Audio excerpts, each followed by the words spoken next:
Hi, and welcome back to the channel. It's true, my name is Norf, and I've been pondering this week. I've been pondering a very big question. Why is it presentations go sideways? And have you ever been in a presentation where the presenter just hasn't got their stuff together?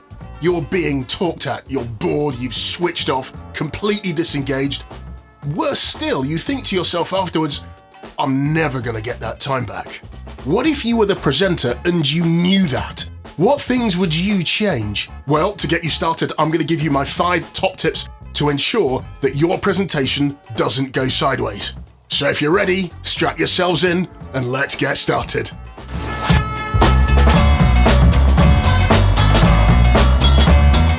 As you may have picked up, I'm very passionate about good communication. I'm also passionate about great presentations. Obviously, for your next presentation, you're gonna need to know a few things up front. For example, what the topic is you're gonna be talking about, the time, the location, the date, the platform you're gonna be using if you're gonna be presenting online. So once you've got all of those things together, what's the next thing you need to consider to ensure that your presentation doesn't go sideways? So the first of my 5 tips this week, once you've got through the title slide and the agenda, is to set expectations. What is it your delegates or your audience are gonna walk away with once you've finished presenting to them? What are you expecting your audience to think, do, or act differently once you've finished presenting to them? The other part of setting expectations is that you can say to your audience, this is what I'm going to cover today. This is what I'm not going to cover today. If you do want me to cover that, we'll cover that off in another time, but this is what I'm going to be covering today. That means from the outset, the expectations will be clear. Also in that setting expectations, one of the things that I always set is interactivity. This is not going to be a monologue, this is going to be a dialogue. I will ask you questions, is that okay? Typically the response is crickets. Then I typically have to ask the question again because it's at that point that people realise, wait a sec, Norf's actually really serious. I'm gonna have to be engaged for this. I'm gonna have to listen and I'm gonna have to do something. The second of my 5 tips this week is to add a little bit of animation.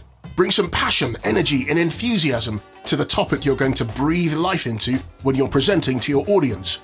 A little bit of animation goes a long, long way.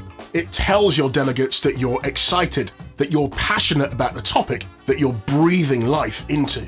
So not too much animation, of course, but add in the correct amount of animation. No animation, gracious. Imagine if I wasn't animated.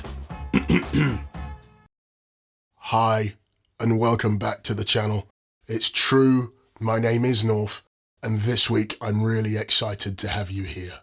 You'd be like, wait, who stole Norf? Now, of course, I'm not talking about speeches or TED Talks. What I am talking about is you presenting online to your teams or maybe to customers. Of course, the basis of this has to be a dialogue, a two-way communication. And this two-way communication leads me quite nicely into my 3rd tip this week, and that is questions. Or lack of questions. Of course, if you don't have questions weaved into your presentation, it will end up being a monologue. After all, I'm not sure that I know of anyone that likes listening to monologues. Moreover, monotone monologues. Questions demands engagement from your audience. Of course, all open questions will start with what, where, why, when, and how, but use appropriate questions as you're presenting. That means that your delegates will have to be engaged. Back to point number 1, setting those expectations. My 4th tip this week is a relatively straightforward one, but if you know that you're presenting to people, make sure that you know who's in the room. It may well be a physical room or a virtual room, but it's always good to know who you're presenting to. It may well be something that's really high level, perhaps their name, their job title, and maybe who they report to. You may want some additional details. You may want to understand what specifically they're in the room for. If you can gather this information, you can then tailor your presentation to ensure that you hit off those questions. Why? Even before you've begun your presentation, you've got to answer the question, what's in it for your audience? Once you've answered the what's in it for me question, I guarantee your presentation won't go sideways from a content perspective. My 5th and final tip this week, and you know me, I love to give value. I'll give you 2 in 1 this week. CTAs and TLAs. I hear you say, Norf, what's a CTA? What's a TLA? I'll start with TLA first. It's a 3-letter abbreviation. If you do use 3-letter abbreviations in your slides, make sure that you vocally call out what the 3-letter abbreviation is. Once that's been registered in people's minds, they won't get hung up on that. I jest you not, one of the companies I used to work for had over 350 acronyms, the majority of which were TLAs that we used on an active basis. It took us quite a while as a team for us to get our head round. So just imagine you're presenting and you come up with a TLA and it's on your presentation. Someone who's not from your industry or doesn't know what that TLA is going to get hung up on that. So whatever instance that you have a 3-letter abbreviation or any acronym, always spell it out. It'll stop people getting AFS. Norf, what's AFS? Acronym frustration syndrome. Grrr. The second TLA I talked about was a CTA, or a call to action. When you finish presenting, make sure that you give people things to do. This means that they're not just passively listening. They'll be listening with an action to then go and achieve after. Your call to action may be go and read this book, or go and have a conversation with this person, or go to this website for more information.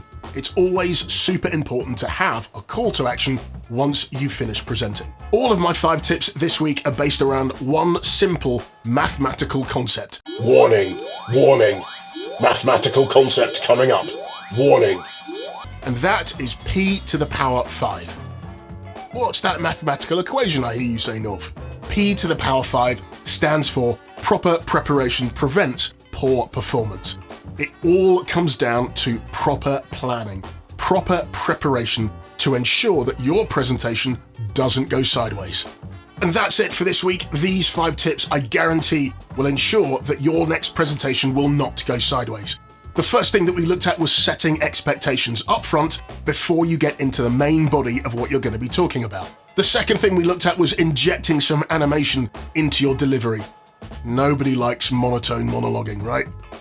My third tip was asking appropriate questions. Of course, open questions will be what, where, why, when, and how, but asking questions demands engagement from your audience. The fourth point is knowing who you're presenting to, who's who, either physically in the room or in the virtual sphere. And my fifth point this week was a 2-in-1, TLAs and CTAs. TLAs, of course, meaning 3-letter abbreviations, and CTAs, takeaways, calls to action. And that's it for this week. Thank you so much for spending your time here. You know that I'm a big fan of the number 3, so if you would, please do 3 things for me. If you like the content, please do give me a thumbs up. Also remember to subscribe to the channel if you're not yet subscribed, and remember to hit the bell notification so you don't miss out on when I upload brand new content to the channel. Again, thank you for choosing to spend your time here, and I'll see you next time.